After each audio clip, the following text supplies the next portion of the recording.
Hola, ¿qué tal? Bienvenidos. Esto es Semana. Nos conectamos con ustedes en este 21 de marzo para hablarles de una historia que, bueno, es de no creer y que podríamos titular Los ricos también lloran. Ya les vamos a explicar por qué. Porque en las últimas horas se dio a conocer un caso en donde un importante empresario y ganadero de nuestro país decidió hacer un fondo para recolectar un dinero. Algunas personas ganaron, otras perdieron. En todo caso, parece ser que la plata se perdió y se está hablando de una presunta estafa. Y por eso nos acompaña a esta hora el abogado Fabio Umar, porque él tiene representación de unas 40 víctimas aproximadamente. Y pues ya les vamos a contar en detalle qué es lo que ocurre. Doctor Umar, un gusto saludarlo. Bienvenido a Semana. El gusto es mío, un abrazo grande para Semana. ¿Cómo están ustedes? ¿Cómo les ha ido en este día? Pues afortunadamente muy bien, doctor Umar, pero escuchando estas noticias uno sí dice, bueno, ¿cómo puede ser que después de lo que ha ocurrido en nuestro país, pues haya gente que todavía quiere hacer estas inversiones, ¿no? Pero bueno, de todo vemos en nuestro país. Doctor Umar, entonces, ¿usted tiene la representación de cuántas víctimas? Bueno, en las últimas semanas, tal vez 3 semanas, hemos tenido una solicitud de citas inusitada en mi oficina por este caso, particularmente por este caso. Nos han pedido conceptos, nos han pedido evaluaciones preliminares para analizar el tema de estas víctimas, que por supuesto pues es terrible, dolorosísimo, que tiene unas características distintas con otras pirámides que se han hecho en otras oportunidades, pero que sin duda alguna es una estafa a escala descomunal, desproporcionada. Es decir, los números de estos son números que a ninguno de nosotros nos caben en la cabeza. Bueno, entonces vamos al principio, doctor Umar. Estamos hablando de un reconocido empresario y ganadero de nuestro país, haciendo la claridad de que se está haciendo la denuncia en que, por supuesto, también, si él lo quiere hacer, tendría el mismo espacio, y estamos hablando de Felipe Rocha. Son los señalamientos que hay. Veremos a ver qué ocurre. Son unas denuncias que se están haciendo y si él quisiera hablar con nosotros, también va a tener este mismo espacio. Doctor Umar, con estas presunta estafa que está ocurriendo, entonces, ¿qué es lo que pasa? Se crea un fondo y este empresario empieza a reunir un dinero. ¿Es así como empieza todo este tema? Bueno, digamos que las características típicas de cualquier esquema piramidal, esquema Ponzi o pirámide, como le decimos aquí coloquialmente en Colombia, pasan por ahí, por donde usted está diciendo. Se reúne un número plural de personas, se les prometen unos rendimientos que al inicio son razonables, no suenan nada desproporcionados. Se empieza a coger dinero de un grupo y otro grupo se le paga con el dinero del primero y al segundo con el del tercero. Y como la cobija empieza a quedar corta en ciertos momentos, tiene necesariamente que aumentar la promesa remuneratoria de la inversión. Entonces ya pasa del 10 al 15, del 15 al 20, al 25, al 40%, porque ya está la cantidad de gente que está abajo de la pirámide a la que hay que pagarle, que por supuesto la recolección de dineros tiene que ser todavía a mayor velocidad, y es por eso que van aumentando las tasas de retorno ficticias, falsas, irreales, por supuesto, que en ningún caso corresponden a los rendimientos que natural y racionalmente podrían dar los negocios que se ofertaran. En este caso, la persona que adelantó ese tipo de prácticas, pues empezó hace muchos años, entiendo yo, con un negocio de ganadería, su familia vinculada a la ganadería históricamente. Era fácil creer que tenía fincas ganaderas porque las tenía, su familia las tenía. Esa era parte del gancho, llamémoslo, que tenía. Y bueno, fue ofreciendo, y como todo, la cobija empieza a quedar corta, ya necesitaba captar más dinero, hasta que en las últimas semanas, en los últimos meses, ya desesperado empieza a ofrecer unos recursos muy significativos, que por supuesto están por fuera de cualquier proporción a algunas personas, con tal de captar dinero del público para devolverle a los anteriores inversionistas, que ya por supuesto estaban muy ofuscados, muy congestionados por estos hechos. Y bueno, eso es lo que tenemos hoy en día, un sinnúmero de víctimas supremamente maltratadas, adoloridas. Entiendo que hay amigos incluso de la infancia de la persona que adelantó estas investigaciones y estas piruetas financieras. Pero por lo que le entiendo, doctor Umar, hay personas que sin duda ganaron estos rendimientos también. Es decir, acá al parecer estamos hablando de un esquema, de una pirámide, y hubo algunas personas pues que ganaron sus rendimientos. De pronto no recibieron fue el capital, ¿es así? Sí, sin duda, en todo ese tipo de episodios, digamos, pues hay gente que recibe y saca porque no quiere continuar la inversión, y en el caso de ellos no se configura un daño patrimonial. Hay gente que recibe los intereses o los dividendos o las promesas remuneratorias, pero mantiene el capital. En fin, hay de todo. En un esquema de estos de tantos años, por supuesto que hay de todo. Aquí lo que nosotros hemos encontrado, lo que hemos visto en mi oficina, es que hay un número muy significativo de personas que perdieron absolutamente todo, que entregaron el capital hace unos meses, hace un par de años en algunos casos, y recibieron un solo pago de los dividendos o de las regalías o como se les quiera llamar, y hasta ahí, y no volvieron a ver. Y cuando ya empezaron a presionar y cada vez a presionar más, bueno, pues este hombre reconoce en efecto que ahí pasó algo y pide excusas públicamente. He leído los mensajes que él le ha enviado a algunos de los inversionistas, en los que públicamente ahí en esos chats les dice que qué pena, que bueno, que ahí se perdió una plata y que qué vaina ponerlos en eso, y que hablen con su abogado, y pues terrible, muy doloroso. Hay gente que ha perdido los ahorros, por supuesto. Claro, o sea, acá hablamos de que los fregados fueron los últimos que entraron en ese esquema. ¿Podría ser así? Por supuesto, como en todo esquema Ponzi, los últimos son los que quedan colgados de la brocha. Ahora, esos últimos también pudieron haber sido los primeros que sacaron dividendos, capital, y luego volvieron a invertir, porque pues el negocio era un negocio rentable. Este señor era un señor súper reconocido de la sociedad bogotana, fincas, creo que en el Tolima, fincas de flores por aquí en la Sabana, clubes, colegios prestigiosísimos. Bueno, era una persona de la alta sociedad bogotana que tenía acceso, por supuesto, a contactos, amigos que tenían recursos para invertir, y entiendo, no lo conozco, que tenía alguna facilidad especial para hacer relaciones personales, un hombre amable, dicharachero, y bueno, pues ahí tenemos el perfil de una persona que hay quien habla de 60, 70 mil millones de pesos. No me consta esas sumas, pero entiendo que son sumas muy elevadas. Pero cuando hablamos de esos 60, 70 mil millones de pesos, ¿estamos hablando de las víctimas que usted representa o en total? Digamos que el monto de las víctimas que yo represento y espero representar en las próximas semanas está por definirse. Se están haciendo unos arqueos de dinero para determinar los valores reales, pero algunas víctimas han hablado que el monto total podría ser de ese valor. Yo, por supuesto, ahí prefiero no afirmar nada, pero lo que sí le puedo decir es que de las personas con las que en mi oficina nos hemos reunido, no es poco el dinero del que se habla, no es poco.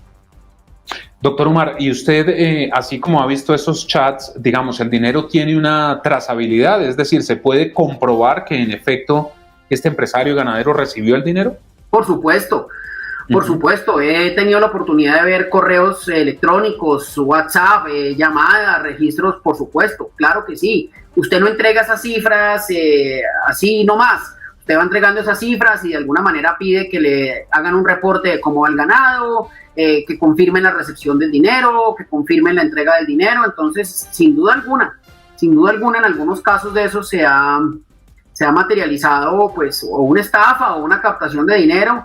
En todos los casos que nosotros hemos podido reunir, hemos hecho un análisis forense serio, concienzudo, para estar seguros de que tendremos éxito en las investigaciones y en las eventuales denuncias penales, y en todos los casos, sin excepción, hemos encontrado que hay trazabilidad del dinero, hay correos electrónicos, hay mensajes de WhatsApp, hay llamadas, hay trazabilidad del dinero. Por supuesto que la hay.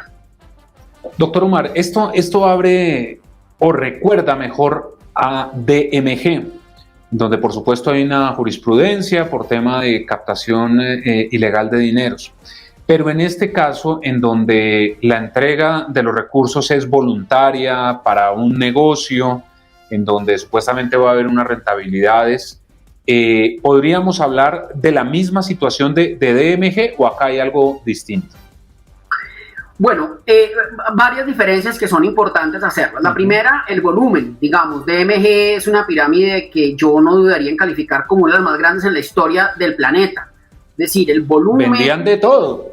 Sí, la cantidad de personas involucradas. Recuerde que eso motivó en su momento que el presidente de aquel entonces, Álvaro Uribe, decretara un estado de excepción, motivo por el cual se tuvieron que proferir unos decretos que modificaron a la postre el Código Penal, creando el nuevo tipo penal de no reintegro de dineros.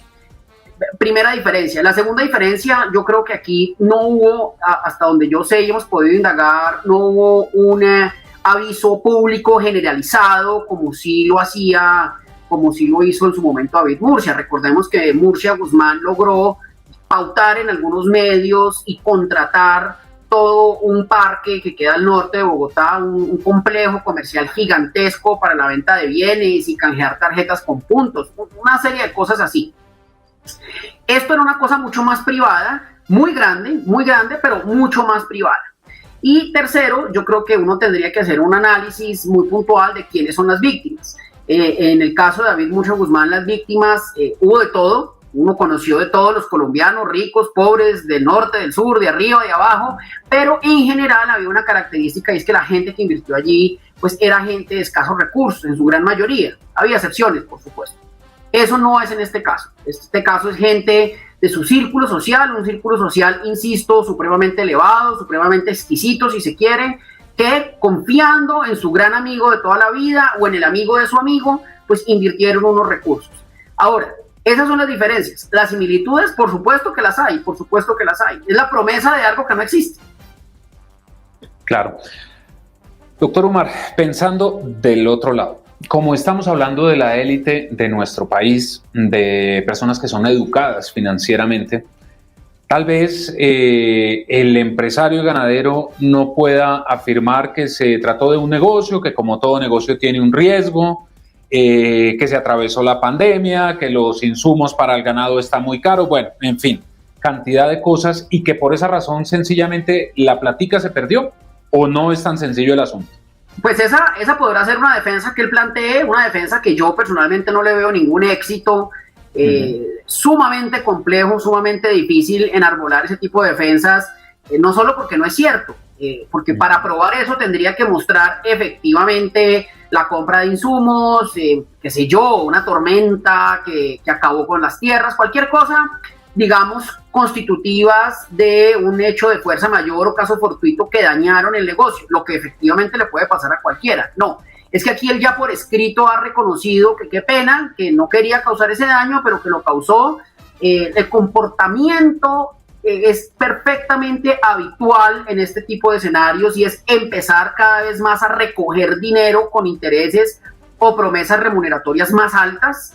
Entonces, digamos que esa defensa, pues yo le deseo toda la suerte del mundo, por supuesto, que se la merece, pero va a tener que dar explicaciones muy serias y lo mejor, por supuesto, es que entre y pague, porque aquí hay gente muy incómoda, dispuesta a llevar esto hasta las últimas consecuencias. En este asunto está, es decir, ¿este empresario actuó a título personal o la familia también está inmiscuida en todo este asunto? Y se lo pregunto es porque, como es una reconocida ganadería de nuestro país, pues si el asunto llegara a ser familiar, pues estamos hablando que hay muchas fincas, hay muchos lotes, y si las víctimas, me imagino, querrán que todo este proceso continúe, pues podría haber embargos. Yo desconozco si la familia estaba al tanto de estos digamos, piruetas financieras que hacía este caballero. Yo no lo sé. Uh-huh.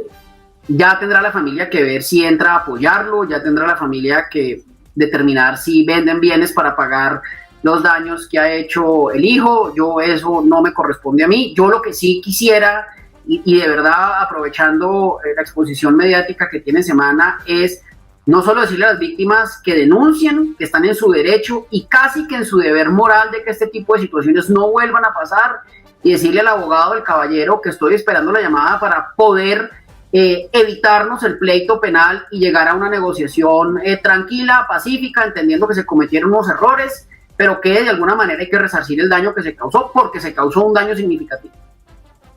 ¿Y quién es el abogado del empresario? ¿Puede darnos ese nombre? Desconozco ninguna llamada. Sé que algunos de mis clientes se han regalado a un abogado, pero no sabría decirle el nombre, no lo tengo, no lo conozco. Realmente no lo conozco. Y también por lo que usted nos dice, doctor Umar, si ese abogado se comunica con usted, hay un arreglo, hay unos compromisos, y si las víctimas están de acuerdo, se ahorran la demanda y puede haber ahí un arreglo. Pues que así sea, por supuesto. ¿Qué más quiere uno como abogado que evitarse el desgaste de lo que implica un litigio penal, la exposición mediática para las víctimas, la exposición mediática para la persona que acometió este tipo de fraudes, su familia? Entiendo que hay 2 hijas menores, que uno lo último que uno quisiera es que todo esto se ventilara. Realmente el mejor abogado es el que evita un pleito, y eso es lo que me han encomendado a mí las víctimas. Yo realmente espero que eso sea así. De corazón que lo espero. O sea que en este sentido sí opera aquella frase de ¿es mejor un mal arreglo que un buen pleito? ¿Aplica? Máxima sabiduría popular, por supuesto. Ahora, el arreglo tiene que ser no tan malo, sino relativamente bueno. No, las víctimas no se van a conformar con 2 centavos aquí tampoco, eso que quede claro. Es posible que ninguna quiera el 100% o que sepa de entrada que no va a obtener el 100% de su dinero, pero de ahí a aceptar 2 centavos tampoco. Doctor Umar, usted por supuesto tiene un secreto profesional, ni más faltaba, los abogados lo tienen, pero es que hay un rumor y se dice que incluso hijos de un expresidente habrían también hecho estos aportes en este fondo ganadero, llamémoslo así. ¿Es así? Yo por el secreto profesional no puedo dar ni el nombre de la persona que cometió estas defraudaciones, ni el nombre de las víctimas.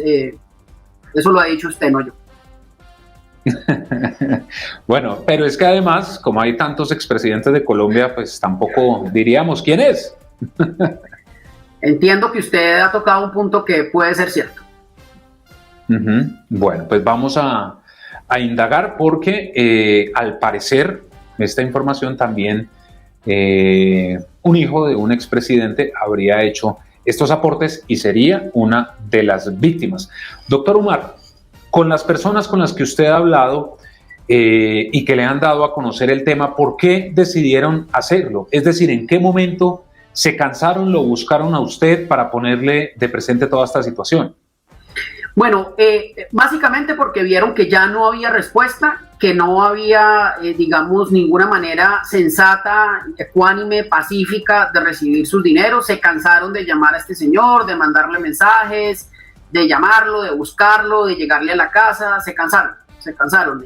Tuvieron paciencia, tuvieron muchísima paciencia y decidieron, como corresponde, por supuesto, acudir a las vías institucionales, legales, que la democracia y cualquier Estado de Derecho plantean, que es acudir a los jueces de la República, a los fiscales de la República, y en esa medida llegaron a mi oficina de abogados. Así es doloroso, por supuesto que es sumamente doloroso para todos. Uno como abogado lo último que quiere es ver este tipo de episodios que son tan tristes, ¿no? Es que hubo gente que perdió sumas muy significativas de dinero que constituyen los ahorros de muchos años, en algunos casos. Uh-huh. Claro, confiando en que esta persona, en que este empresario pues era cercano, tenía digamos como un respaldo por su ganadería, por sus temas empresariales y ganaderos, y por eso entregaron la plática sin problema. Por supuesto. Si yo, que soy un abogado, le ofrezco a usted un negocio de ganadería, usted por supuesto se le sonaría rarísimo, diría, bueno, este tipo ¿qué hace vendiéndome vacas o a cambio de qué? Pero si un ganadero de antiquísima data, 3 generaciones, públicamente reconocido, socio de clubes de los mejores, sus hijos en los colegios, compañeros de los hijos del otro, amigos, socios, han hecho viajes, apartamentos fuera del país, que tiene probado conocimiento en la ganadería, se acerca a usted y le dice, mire, tengo un negocio de vacas, pues usted cree, por supuesto que usted cree. Pero es una situación muy, muy compleja, doctor Umar, porque usted sabe cuántas vacas tendría que tener el señor Felipe Rocha, quien presuntamente está detrás de esta posible estafa, para poder responder por 70.000 millones de pesos. Yo creo que no tiene esa cantidad de vacas. No sé, yo no sé, lo que nosotros hemos podido determinar es que o hubo muy poquitos semovientes, muy poquitas vacas, y bueno, jineteó esa plata y le dio vuelta, y como todo en esos episodios, hay un momento en que la ambición rompe el saco y ganó, y yo lo lamento mucho por él y por su familia, realmente lo lamento porque no deben estar pasando un buen momento, claro. y pues yo le deseo la mejor de la suerte a todas las partes aquí involucradas. Por supuesto que sí. Y muy seguramente tendrá alguna explicación él también, ¿no? Por eso es importante, repetimos, que si él quiere hablar con nosotros, pues también tendrá el mismo espacio para que nos cuente qué fue lo que pasó. Doctor Umar, si no hay un arreglo, por lo que usted nos ha contado, usted va a esperar unos días. Si no hay ese arreglo, ¿cuáles podrían ser los delitos o los presuntos delitos que se habrían cometido en este caso?